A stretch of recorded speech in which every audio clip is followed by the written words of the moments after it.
Welcome to the JBU Stories podcast. I'm your host, Julie Gumm, Director of University Marketing and Communications at John Brown University.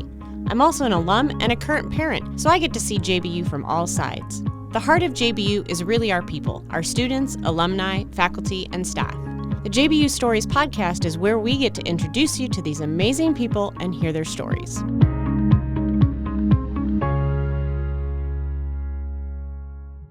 My interview in this episode is with Laura Merwin. Laura is a nursing student who's going to graduate from John Brown University in May 2020. And when we first started thinking about doing this podcast, Laura's name was one of the first ones that I wrote down. She was somebody I definitely wanted to bring in and interview and just let you guys hear about God and how he worked through her life. A lot of times when we go through something really hard and really difficult, it significantly alters the course of our life. And God can really use that to put us on a new path, a new trajectory, develop some passions in us that we didn't have before. And so Laura's story is a really good illustration of that and how she's using what she went through. And really it kind of has set her on her life mission. And then we're also going to get to hear about her trip this summer to Guatemala. The nursing students go to Guatemala every year to do different medical missions there. And God made a providential appointment for some of our students one day.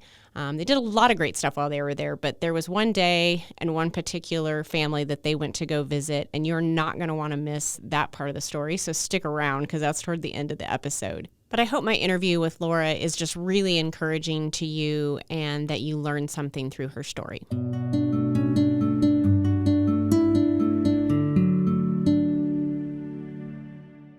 On the podcast with me today is Laura Merwin. Laura is a senior JBU nursing student from Kansas City. Welcome, Laura. Thank you. So good to be here. So tell us a little bit about yourself. Just introduce our viewers to who you are. So kind of as you said, I'm from Kansas City, Missouri side. It's better. And I have 5 sisters. They're all married. I've grown up in the Kansas City area, but my sisters have actually grown up in Rochester. We moved here to Kansas City when I was really young. And I have so many nieces and nephews, 14. My parents are very busy being with them and visiting them and stuff. So that's awesome. So tell me a little bit. We're going to kind of start your story as a freshman in high school. And so tell me what you were like as a freshman. What kind of things were you involved in? What were your hobbies? Yeah. So my freshman year of high school, I had just transferred to a new school. I had gone to a pretty small private school, and then I transferred to a high school with 400 people. So to get kind of involved and get myself oriented to a lot of people, I joined volleyball and was pretty active in sports and in academics. And I was kind of in my head on this fast track to go to volleyball every single day, work out a lot, and to be in varsity by my sophomore year. And so volleyball was kind of my life along with academics, and I worked really hard at both. So you're a pretty self-motivated, driven kind of person naturally. Yes, I know that from you working in my office. Okay, so then talk me through, in January 2013, what year were you in high school then? I was still a freshman. You were still a freshman. Okay, so you've been in this new school for a semester, and then in that January, you kind of get a diagnosis that changes your life dramatically. Tell me about that. Yeah, so kind of as I said, I just oriented. Volleyball season had just ended, so I had oriented all my friends and kind of had my rhythm in. And I just started club volleyball, which I'd been wanting to do for so long. And I started getting kind of sick, and then I got this diagnosis of cancer. And I was, a freshman in high school, and my whole world just kind of changed. I just remember the doctor coming in and seeing her face and seeing my dad's face and my mom's face and just being oh my gosh, this is not good. And she just said, you have acute lymphoblastic leukemia. And I was I don't even know what that means. I have to Google that. Yeah, exactly.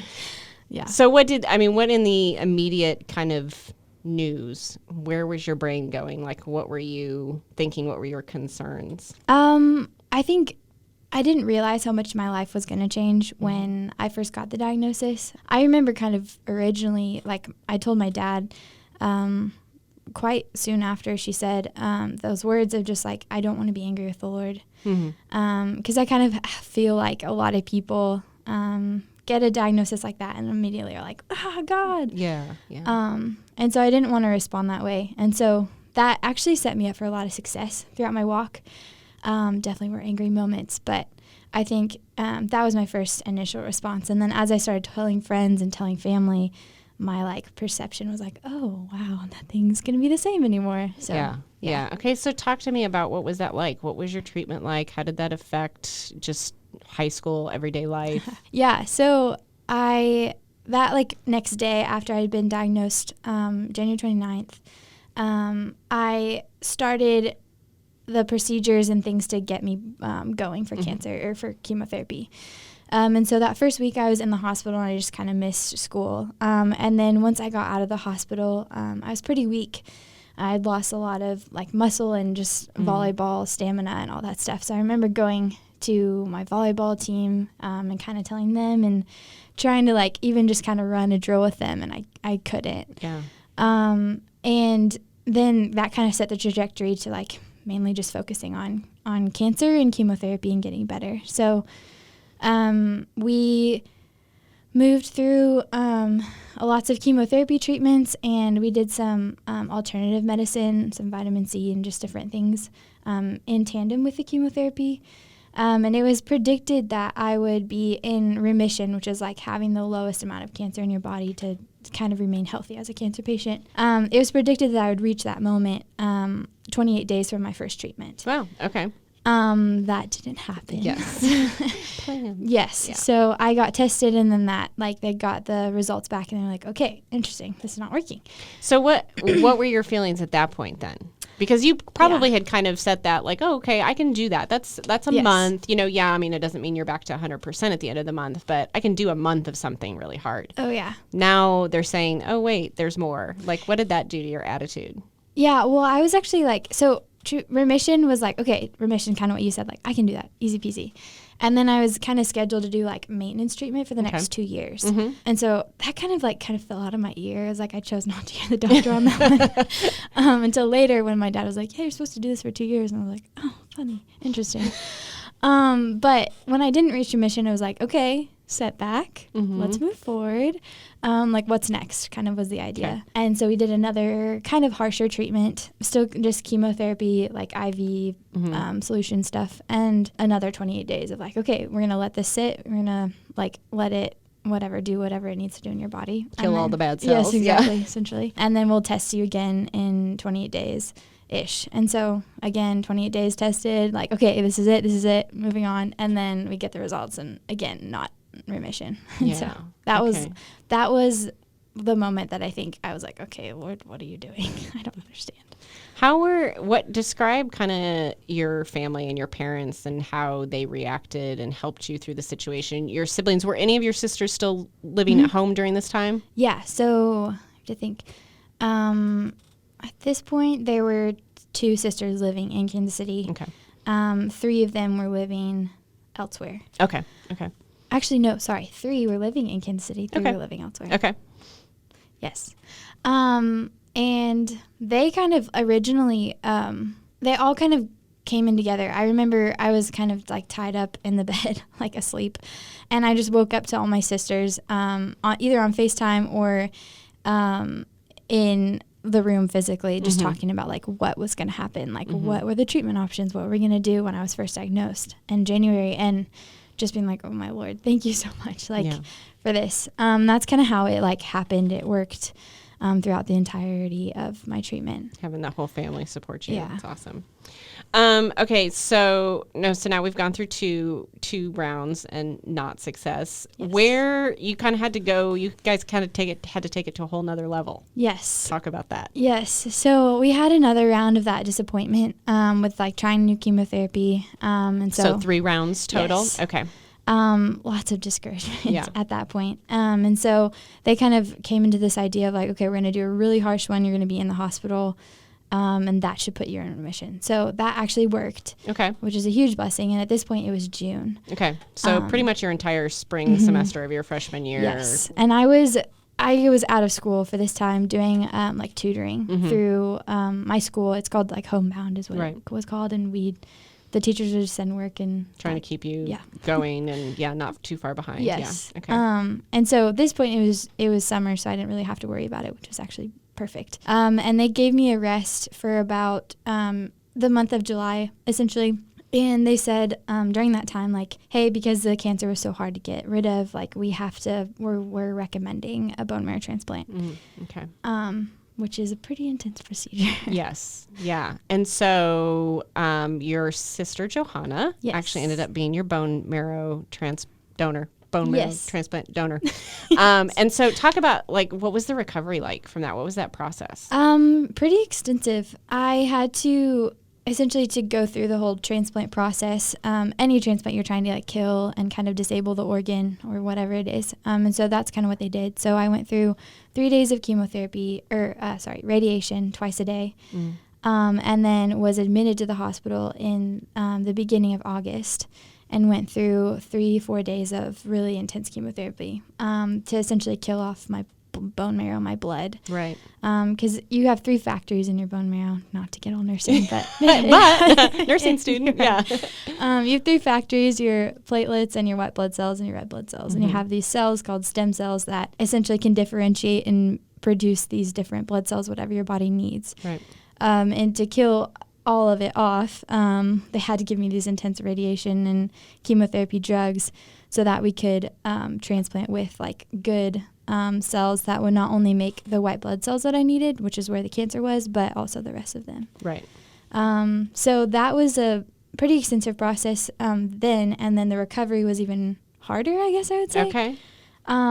Because whenever your immune system is killed off, you don't have anything to fight. And so I was admitted to the hospital from the end of July to August 30th. Okay. Wow. And just recovering, and I pretty much couldn't get out of my bed. Walking down the hall was the worst, and my nurses and my parents made me do it all the time. So for somebody who's really driven and really active, being in a position like that where you can't, that messes with your head a lot. Yes. What was that like for you, and how did you kind of combat and, the negative attitude and any anger and that sort of thing? Yeah. I think it was interesting because a lot of what I learned in the past disappointments about anger and struggling with the Lord, I was able to use in my bone marrow transplant time. There was a huge moment with my dad where the third disappointment kind of came of like, your body isn't good enough to reach remission. And that's kind of how I took it in my brain of like, I'm not good enough. I can't strive enough to do this. Like there's literally nothing else I can do, which is the worst for an achiever.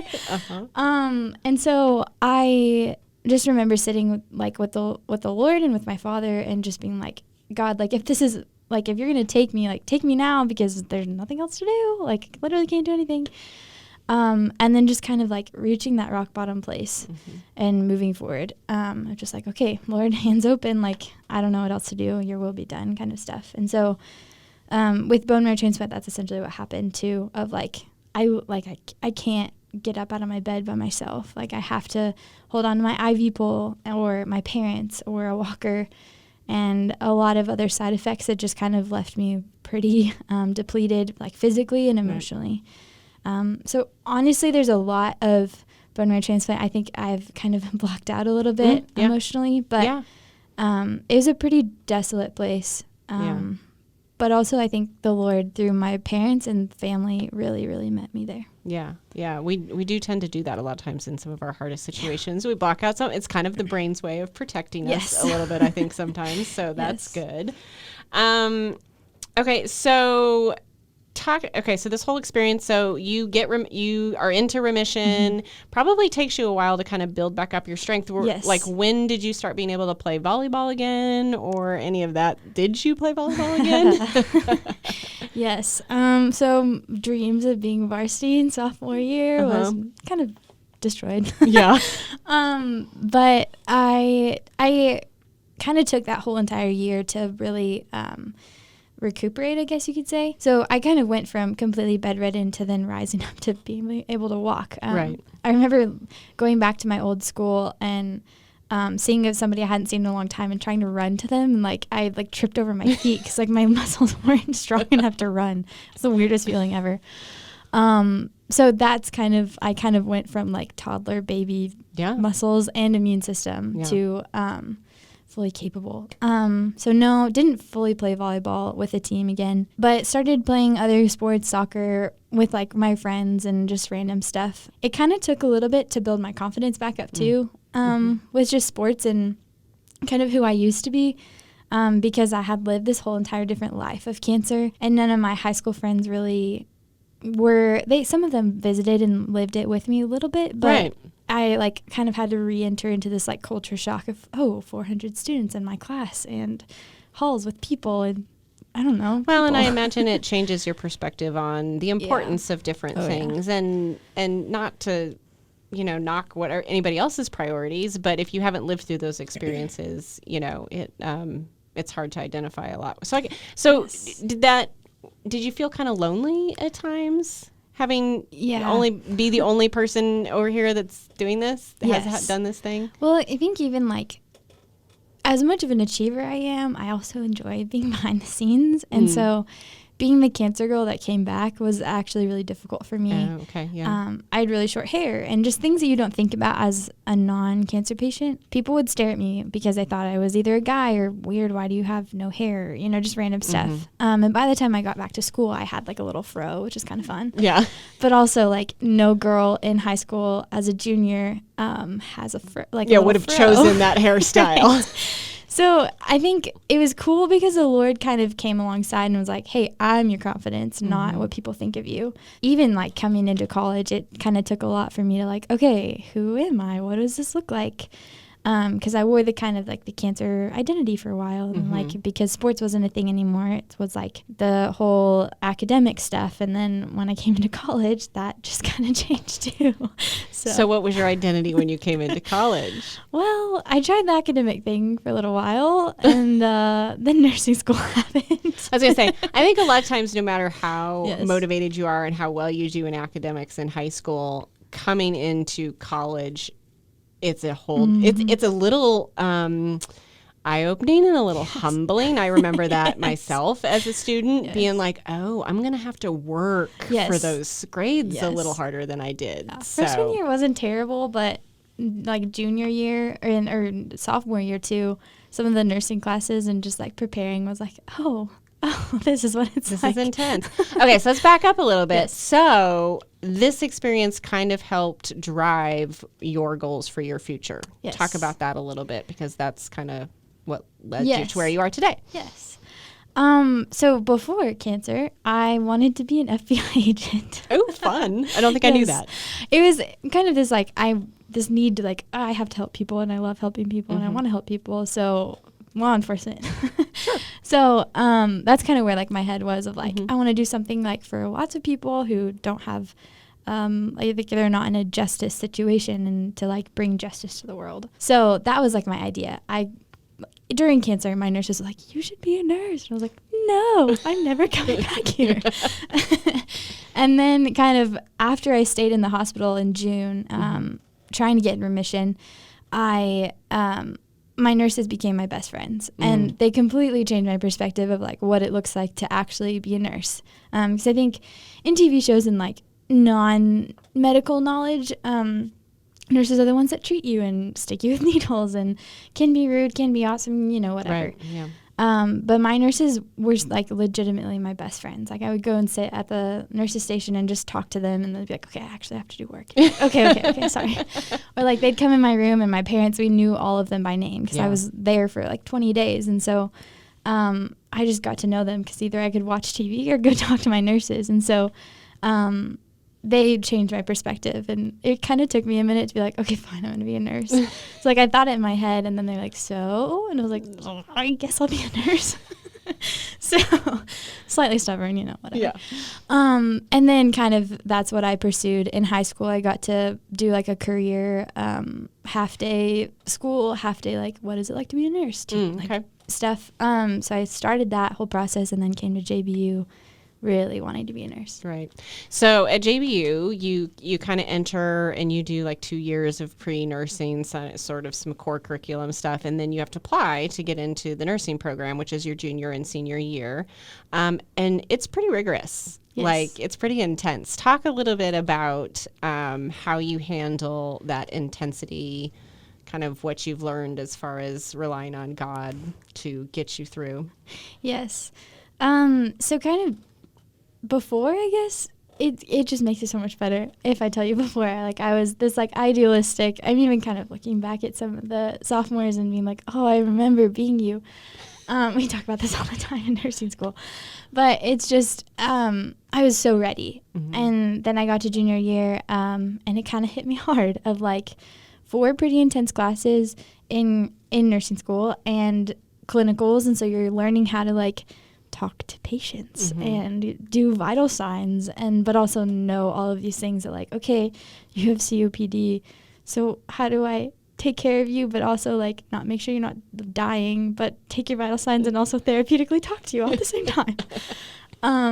So it was really amazing. Our professors are really, I mean, the whole head, heart, hand stuff. Mm-hmm. So our professors are really intense is not the right word, but very stickler about knowing your stuff and knowing the why behind it.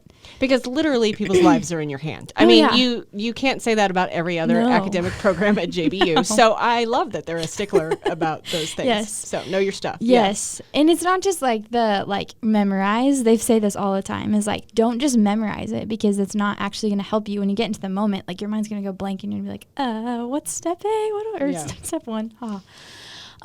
But yeah, it's the 4 classes in the beginning. It's like pathophysiology, foundations of nursing care, and pharmacology 1, and then health assessments. So you're like learning literally the basics of, like, what does it look like for a disease process to actually happen, and then how do you nurse? So, like, how do you care for patients? How do you do all these different things? How do you help them go to the bathroom? What's legally okay? What's not? Yeah. Things like that. And then, like, what medications do you give them? And then also, how do you look at a person and be like, oh, I noticed that you have this, and this issue, and you're breathing weird, and this is how I'm going to help you. And so it's a lot of information. You can't just memorize it. You have to understand it. Yeah. And so they would ask us so many times, like, what's the why? Why are you doing the thing that you're doing? And right. You're like, I don't know, because it'll help the patient. But then as, like, you continue practicing and knowing and, like, using not only the knowledge but also the heart behind it. Right. We learned first in the nursing homes, mm-hmm. which is not always, like, characteristic of every nursing program.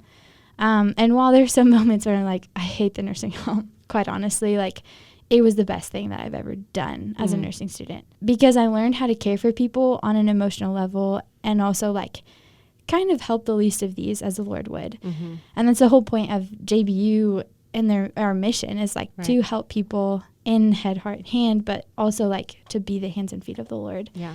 And so it's great. There, sometimes it's harder for us to look at different academics programs and say, okay, how does this major, how does being a history major, how do I live that out and serve others? Because that's like you said, part of JBU's mission.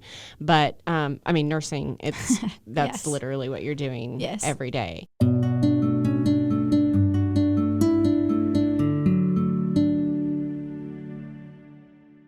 So you had opportunity. I think we take the trips every year, mm-hmm. right? Every year they take nursing students to Guatemala, and because JBU does a lot of stuff in Guatemala with our business program and different things. So we built a school down there and different stuff. So tell me about that. What was your purpose when those nursing students went down there? What did you guys do during that 2-week trip?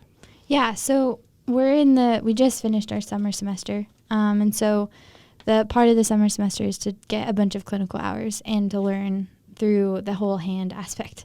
And so we went for 2 weeks down to Guatemala City, and that was kind of our hub, but we kind of went all over, like 2 hours in every direction from Guatemala City and in Guatemala City itself. Okay. So we worked with one of the clinics that the JBU nursing program is partnering with, and the doctor that's over that, her name is Dr. Lila. And so we worked with her and her 2 or 3 nurses that she kind of has taken under her wing.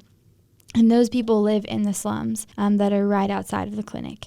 And so the clinic is tied to a school, which is in the midst of these slums, which backs up to the garbage dump. And so it's kind of where the mass poverty of Guatemala City lives. And those people usually are working either in the dumps or right outside. So they're taking the trash and scavenging essentially and trying to find what they can use to sell to get money to buy food and buy things. Right. And Dr. Lila takes the medications and the help certain days of the week and makes home visits and helps them. And so we got to work really specifically with that population and then a few populations doing some lice treatment, lots of lice, and some clinic work, so giving them medications and doing very essential, very basic, like vital signs for these people and kind of letting her diagnose them and then giving the medications and then just playing with them and hanging out with them. Yeah. So. Do you, and I didn't warn you about this question ahead of time, so you might have to think about it. Okay. Is there like a specific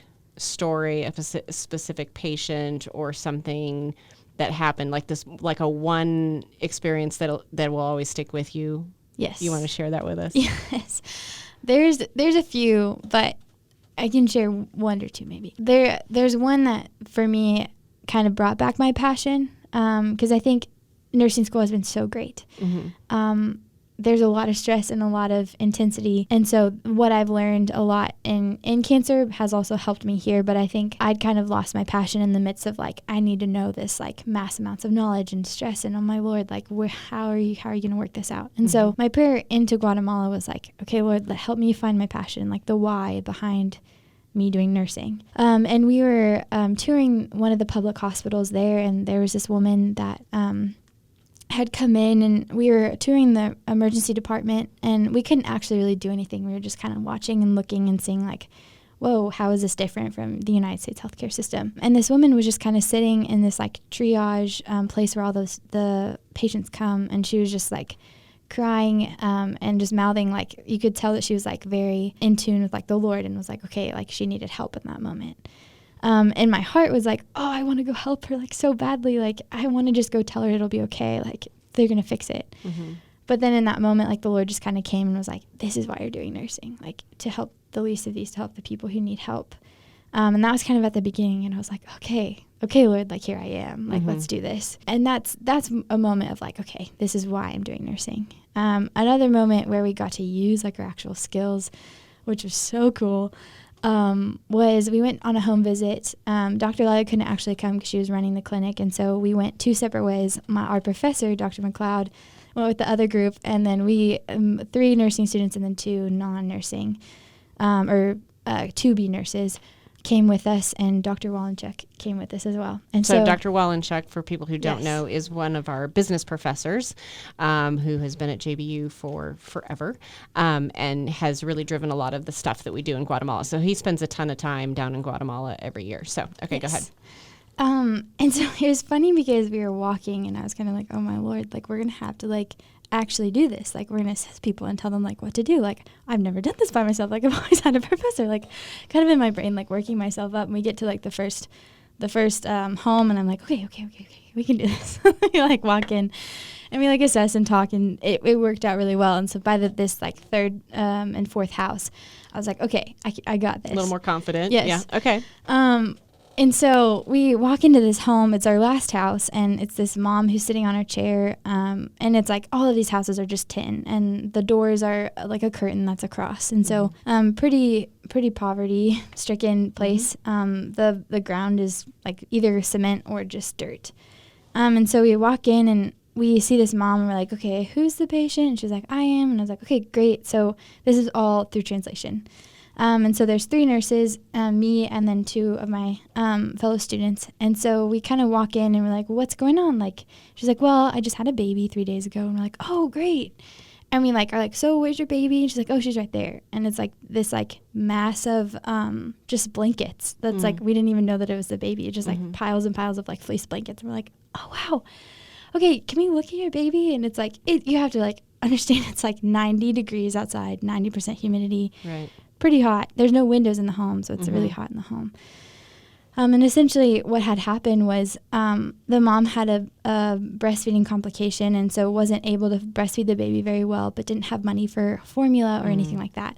And so the baby was pretty hungry and had kind of what seemed like a stomach ache, but it wasn't, because she was just really, really hungry. And so the baby had turned out to have like 101 fever, on its way to 102. Wow. and was wrapped in a bunch of fleece blankets and had also been given a lot of water with anise, which is an herbal supplement, which it can cause neurological damage in babies. And water is also, you'd never give water to a baby. And so in that moment, all three of us were like, this is not good. Also super high for an infant who's only 3 days old. Right, and all of this, like our nursing, like we just kind of started talking and we were like, oh wait, we need to talk to the patients. And then we started talking to the patient. It just like, there's this moment where like it all just like clicked and we all like were talking in nursing terms, but also like talking, and we have this term of like therapeutic communication, of like not using nursing terms, not using medical terms, but talking directly to the patient, like, okay, here's what's going on. And so which in this case is mom, right? Because the patient can't talk. Exactly. Yes, but even like through translation and asking her questions and like kind of further investigating. And so it was just really amazing to like be in that moment, kind of everything kind of solely rested on us, and then to just like kick into gear and this like light bulb of like, okay, here's what we do. So we ended up bringing her to the clinic and fed her and got her formula, which was awesome. And her fever spiked at 102. Wow. Later, after unwrapping her, giving her food. So she was pretty sick. And then she went to the public hospital. And after that, we kind of kept tabs on her because she was in the hospital for a few days. And the Dr. Lila kind of came up to us at the very end of our trip and was like, if you hadn't, like you three girls hadn't done what you did, like the baby probably wouldn't have survived the week. Yeah. And so it was just that moment of like, okay, Lord, like this is awesome. Like you brought us to this place we weren't supposed to go on that home visit. Right. Yeah. And then we were there, and it was so cool. Yeah. It's awesome to see God work. And like you said, like take those little side trips that were not planned, you know, and you weren't really confident about stepping out into, and see how he works that. Yeah. So that's incredible. That's incredible. So, you had a little bit of a special party, and it was actually at my house. Yes. And so part of the nursing program, we do this thing called the white coat ceremony. So when you make it into the nursing program at the beginning of your junior year, you get your little white lab coat. Yes. And so your sister reached out to me and she said, Julie, we want to hold a party because it was the 5-year anniversary of you being in remission. Yep. And so was that party like a surprise, sort of a surprise? Okay. You kind of knew there was some sort of gathering, but I don't think you knew all of the people that were going to show up. Yeah. Or who, like, I got a few surprises before, like what was even happening, because I hate planning parties. And so I was like, Mom, you got it. Like, you know what I want. And so not what I want, but like, you know how to bless my heart and what this is going to look like. And also being in the first semester of nursing school, I couldn't really think about it very well. Right. So there ended up being probably, I don't know, 50 or 60 people packed into my house. Yes. It was really hot in there. But I got to just stand and watch, and your parents, kind of talked a little bit about the journey, and then your friends got up, and they just kind of spoke like words of affirmation and words of life over you, which I thought was pretty incredible. What was that experience like for you? Yeah. Well, first of all, thank you for letting us use your house. Absolutely. But I think walking into it, I was just kind of like, okay, I don't know what this is going to be like. The 5-year thing is a really big deal, just because it's like when the first 5 years is when like adverse effects can happen and the bone marrow transplant cannot take. Mm-hmm. So graft versus host disease can like kind of reroute everything. And so making it to 5 years was like even just a breath of fresh air of like, okay, I can breathe out, of like the likelihood of me getting cancer again is decreased slightly or significantly. Right. So there was that. And then just even the symbolism of where I had been on August 30th, barely able to walk, barely able to like even go up the stairs in my house.